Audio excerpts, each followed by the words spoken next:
Les 12 coups de midi, Bruno Ourcade balance sur le montage de l'émission. Bruno Ourcade, ex-champion des 12 coups de midi, a accordé une interview à nos confrères de Télé Loisirs.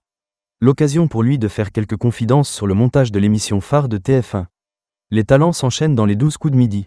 Si depuis septembre 2023, Émilien enchaîne les prouesses dans l'émission présentée par Jean-Luc Reichmann, il n'est pas le premier maître de midi à marquer l'histoire du programme.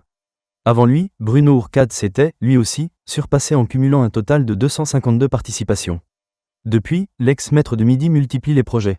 Après la sortie de son livre, le trentenaire a participé à plusieurs émissions telles que le Quiz des champions ou Les Traîtres.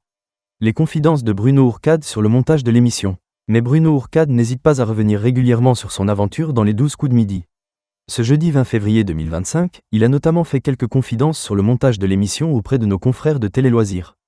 Et selon lui, certaines manches sont coupées au montage. Et pour cause, parfois, une seule manche peut durer 1h30, a-t-il confié. En effet, certaines bonnes réponses ne sont pas diffusées pour limiter la durée de l'émission.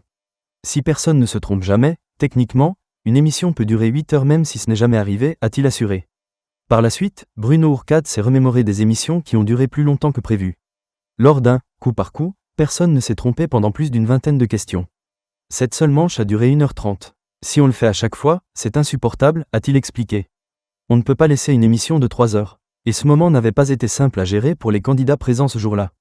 Alors que ces derniers perdaient patience, le dénouement de la manche avait enfin fini par sonner.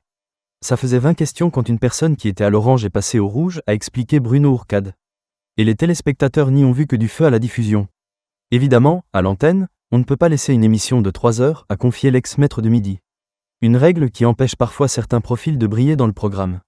Ils ont juste laissé les 2 questions où ils se trompent. Le pauvre, on le voit passer au rouge directement, alors que ça fait 1 heure qu'il donne des bonnes réponses, s'est souvenu Bruno Ourcade.